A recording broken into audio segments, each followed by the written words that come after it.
Good evening, everyone. Thank you for joining me once again for Voice from the Margins. My name is Ajamu Baraka, and I'm your host. We have a very important show tonight. Well, as always, or perhaps even more important because of the timelessness of what we have to deal with this evening. That is, we have a situation that's unfolding in Colombia that very few people appear to be aware of in the United States. We have, in essence, a black uprising in Colombia. Many of you may recall that the president of Colombia, Manuel Santos, met with Donald Trump about a week and a half ago, maybe 2 weeks ago now, in which he shared with the U.S. president that everything was fine in that country, that the so-called peace process was unfolding, and that peace was at hand. But at the same time that that was occurring, or a few days later, you had in that country a general uprising where black people in the Department of Choco and in Buenaventura took to the streets demanding that their interests are addressed in this peace process and demanding that they will no longer allow for the government to neglect their interests, to impose on them austerity, to perpetuate conditions where they have poor schools and no water and crumbling infrastructure. And so they embarked on a national strike in the city of Buenaventura, which is the main port city. The entire city was shut down. The port in that city stopped functioning. And thousands went to the streets with the response from the government being not negotiations, but heavy-handed repression. So we have with us this evening Charo Mina-Rojas, who is a member of the leading body of one of the main organizations that are involved in building the coalition of resistance, the Black Community Process. She's also a member of the Ethnic Commission, which is the main commission that is representing the interests of Afro-Colombians and the indigenous as part of the peace process to make sure that the interests of the indigenous and the Afro-Colombians are going to be adhered to as part of that peace process. Charo Mina-Rojas joins us from an airport in Bogota, Colombia. Good evening, Charo. Good evening, everyone, and thank you so much, Ajamu, for opening up this opportunity. You know, Charo, we have been inundated with images in the U.S. From the civil strife in Venezuela. We see the images of the government and the demonstrators in the streets. But we've had a situation in Colombia where we've had literally tens of thousands taken to the streets in largely peaceful protests. But yet we have experienced almost a complete press shutout until the last few days. How do we explain that? What are the differences between Venezuela and Colombia? Well, the way to explain this is number one, what is happening in Buenaventura. And Buenaventura is a place where heavy economic interest is located, and it's not in the interest of the media that represents the government interest, and it's not the interest of the government itself to present what is happening in Buenaventura. Also, we have to see this as a place that is mostly inhabited by Black people. This is mostly 90% of the people in Buenaventura is Black. So this is a situation that wants to be covered. Buenaventura is a port that is very important. It's the most important port in Colombia, but also is the most important port in the region. This is a port that connects Colombia with almost every other country in the world. and is moving billions of dollars every year. And President Santos has an enormous interest on promoting this port and promoting the peace and the security in Colombia, so more investment comes to Colombia. So therefore, if there is an uprising, if there is a massive protest in a town in a port like this, they are not going to show it. So that is the reason they divert the attention in Venezuela, because it's also the interest on showing, a chaos in Venezuela, right? And just try to manipulate the situation in both places. So what we have then is a situation where it is the interest of the U.S. to frame the struggle in Venezuela as a struggle for liberation, to dislodge a so-called dictatorship, if you will, and that is something that is not threatening to the interest in the U.S. But in Colombia, a close ally of the U.S., in which there is a free trade agreement and enormous investment from the U.S. and from other parts of the Western world, to disrupt the narrative that there is peace coming in Colombia and that everything is fine, becomes more of a threat in that context than in Venezuela. Let's provide though some more context to what's happening in Colombia. I mentioned the free trade agreement, but before we talk about that, share with our viewers a little bit about the struggle that's taking place in that country, the war that is now they're now attempting to try to bring to an end. Provide some context to that conflict, and then we'll talk more specifically about where we are today. Well, Colombia has been is a country that has been on internal armed conflict for over 50 years. And then President Santos managed to bring one of the main guerrilla forces, and the oldest in the region, to the table to discuss peace. And they came to an agreement after 4 years of discussions. And last year in November, they signed a peace agreement. Now, this peace agreement, the reason, I think it's important that people understand that the reason these conversations came to the table is because President Santos, who represents the oligarchy in Colombia, have the economic interest that the war and the internal armed conflict wasn't allowed to prevail, to excel. So for him to sit one of the main guerrilla forces in the country to the table was a way to show that the situation could be under control and call and invite more investment and multinationals after the signing of the free trade agreement and 17 free trade agreements that Colombia has signed recently. So the environment and the context and the reasons for this peace are economic reasons. This is not peace for people. This is a peace for the economic interest, the capitalist interest of the people in this country. So Exactly. That's part of the context of the situation. Then, since this is not peace for people, we cannot tell and we cannot say that we cannot say that the situation for people is going to be addressed and is being addressed at this point.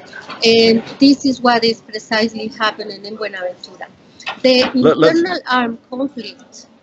Let's talk about that. Let's talk about the internal armed conflict, because I think there are two items that I think I want to make sure people understand. One is that the black population in Colombia is the third largest black population outside of Africa. Of course, number one is Brazil, and number two is the U.S., and number three is Colombia. But the second point too is that when we think of the conflict in Colombia, we don't often think about the disproportionate impact that conflict has had on black people, and the fact that so much of the area of military engagement has occurred in those territories where you have traditionally, historically found black people. Speak to that. Right. I was precisely going to walk their way through that situation. Buenaventura is Colombia is a country of 44 million people. Black people is 26% of the population. Buenaventura is the main port in Colombia, one of the most important ports in the region, with 500,000 people, which 90% are blacks. And as you said, the internal armed conflict and basically the war that we were living in Colombia was focused and was concentrated in black territories. One of the main reasons is because black territories hold some of the main things that interest capitalism. For instance, the Buenaventura is a port that where most of the goods pass and billions of dollars pass through that port, right? But also, black communities in that port hold territories with in one of the most genetically and biologically rich area in the world. So water and all kind of resources are focused on that region, and all all these resources are part of the components of the free trade agreements. So what we understand is that when the war focuses on these territories where black people is located, the intention is to just sweep out, to take out, and make sure that black people is not holding anymore those lands, those territories, and those spaces in the case of Buenaventura for urban areas where capital interests have put their eyes on. So now, in the middle of all these internal armed conflict, Buenaventura has been one of the most impacted cities in the country. Buenaventura was declared at some point the most dangerous city in the world, and was also called the most dangerous, more dangerous than New York, for instance, being a very small city. And then it was completely seized and completely controlled by paramilitary groups. Some of them still are holding some control in the neighborhoods of Buenaventura. That is Charo, the let's context where people have to, at some point, say, we don't take this anymore, and take the streets as they are today for over 16 days now. exactly. Now, I think it's important to point out that one of the distinguishing features of the population in Buenaventura, not only the fact that it's black, but that it became a haven for people who were displaced from the territories, from the Right. countryside. That as the military conflict expanded, it was uh, thousands and thousands of black folks who were displaced, and many ended up in Buenaventura. Talk about the conditions that they faced in Buenaventura that helps to understand, have us understand why there was this general uprising. Right. Being such an important port and receiving a really considerable investment, very heavy investment in infrastructure in this town.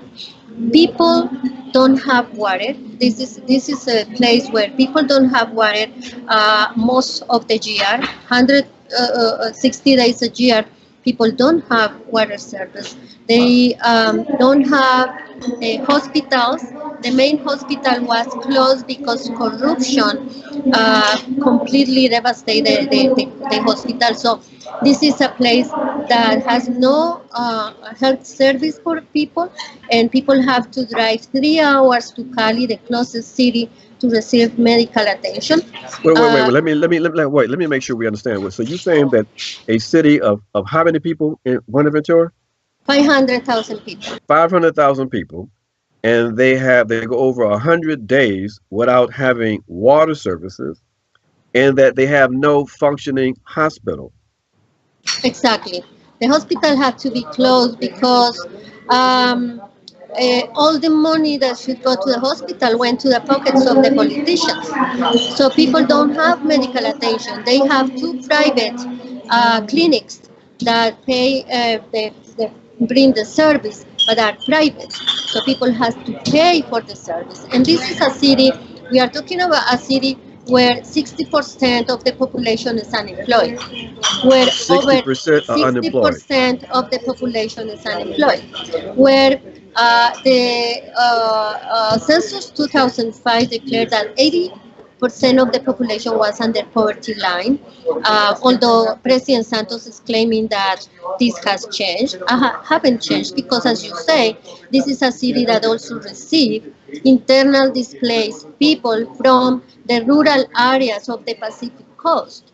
So this is a small city that doesn't have a proper civil system, that doesn't have good roads, that doesn't have good education, where teachers don't get paid per month, and but a city also where heavy investment is put in to build infrastructure for the expansion of the port and for a large project, a large scale project, tourist project that is going to displace and dispossess 7 neighborhoods Seven in that town. neighborhoods.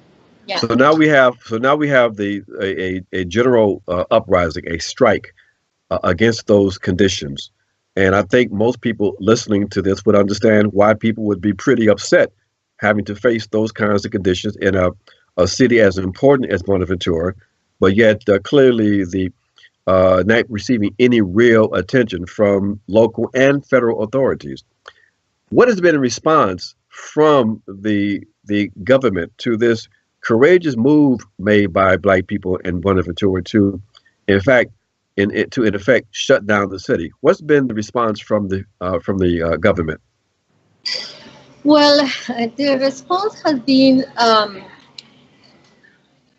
none. Basically, I'm not saying the truth. The response has been violence. The response has been repression, very violent repression. President Santos, the Nobel Prize, the Peace Nobel Prize of 2016, responded to the demands of people with heavy military and police attacks to the population. We just have a press conference today showing how people have been attacked in the neighborhoods. So one thing is to attack the roadblocks and the points where people have been closing roads to prevent the circulation of traffic. The other is to go at night at 3 in the morning when people are sleeping to the neighborhoods to throw tear gas and shot to the houses and people on the streets. And this is how the president is responding and the national authorities are responding to this situation. Okay. Look, this is what we're going to do now, Charo. We're not going to go to our viewers who have a series of questions. And we want to try to do this sort of in a rapid way, almost like a question and then you respond in about 20 to 30 seconds. How about that? If you can. Okay. All right. So first, Victor asked the question, is the current president in Colombia a Hillary Clinton supporter of neoliberal policies? And is there any evidence of the CIA activity in Colombia? Well, it's definitely supported of neoliberal policies. That's one of the reasons that we are on strike and he is attacking Black people in Buenaventura. I cannot say that I have evidence of the presence of CIA, but United States have eyes all over the place, and I wouldn't be surprised if that is the case. Okay. Now, so folks, it's time now for you to raise your questions for Charo. Lauren has a question very similar. How has American neoliberalism and global banking interests played a role in the situation in Colombia? Well, as we just have explained, the reasons, the situation in Colombia, what is happening in Buenaventura is because neoliberal policies. They open up to this neoliberal economy that has privatized the port, that brought people to extreme levels of poverty because unemployment, that is focused basically on a heavy investment and over the rights and the benefits of people. So, neoliberal policies never benefit people anywhere in any country. And what we are seeing in Colombia is the same situation that we are seeing now and have seen always in the United States in poor communities and other parts of the Latin America that are embracing this situation. Is what is happening in Venezuela now because they refuse to embrace these neoliberal policies. Now, you had mentioned paramilitaries. Talk a little bit about what you mean by that. Who are the paramilitaries? Who are they associated with? And what has been some of the activities that they have been involved in Buenaventura? Well, paramilitaries are forces that were created by prior President Uribe to confront. They supposed to be confronting guerrilla groups, and therefore they have been in collusion and helped by the state forces. They have been in collusion with military forces and police forces, and have committed horrendous crimes. They have been have committed massacres, many massacres through the country, particularly in the Pacific coast. They have committed many assassinations and forced disappearances of people. Buenaventura, for instance, claimed over 160,000 victims of the internal armed conflict and over 8,000 people assassinated, killed under very uh, extreme circumstances, violent circumstances. Hmm. Now These are we have heard that some of the horrendous practices of those paramilitary forces, in particular, something that is relatively new to me, and that is that in Buenaventura, you have something that they call chop houses. What are these chop houses? And I want to talk about and what forces in the community has ended up being in the sort of the crosshairs of these paramilitary forces. So first explain though, what are the chop houses? the chop houses as in a they come to neighborhoods when they control certain areas. They come to neighborhoods. They take a house. They displace a family from that house, and then use that place to bring people alive that they cut in pieces, being alive, and that's why they are called chop houses or casas de pique. And they did this for decades, and the government claimed that they never hear anything about it, that this didn't exist up to 2013, 14, when finally another uprising in Buenaventura forced the authorities to look at this situation. This has happened for decades. These are the shopping houses. Where are the main focus of attention of paramilitaries? Where whoever they believe that is against these neoliberal policies of the state, and wherever they think that is guerrilla. And we black people particularly have been the target of paramilitaries because we supposedly oppose development and we oppose the government economic policies when we defend the territorial rights that we are entitled. And mostly the actions of paramilitaries have happened in black territories against black people.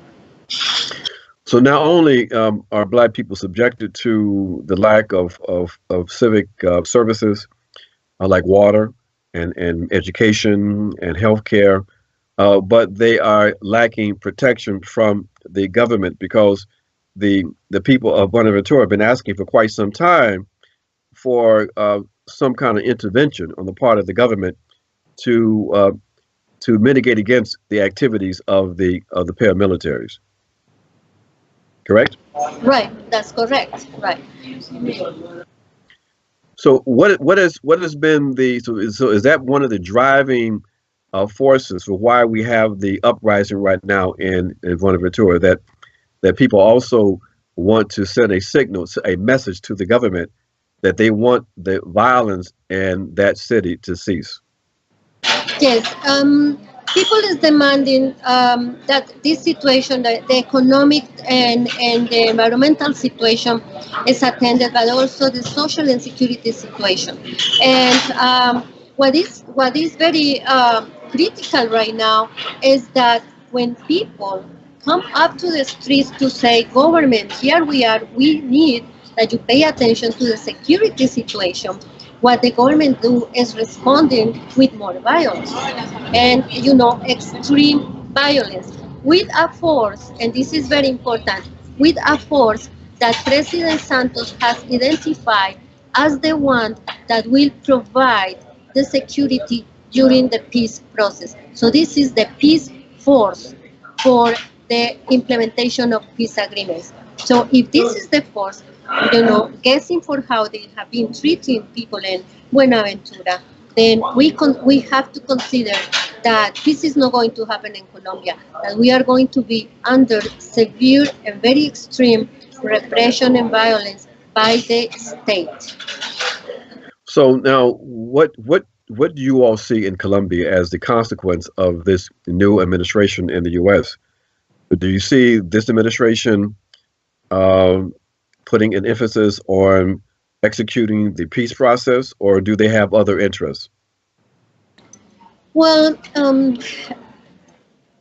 we think that this administration, well, what President Trump has expressed at some point was this continuation of the war on drugs and the focus and emphasis on the war on drugs, which has serious implications for particularly Black people in the territories where there are heavy coca cultivation by paramilitary and other forces.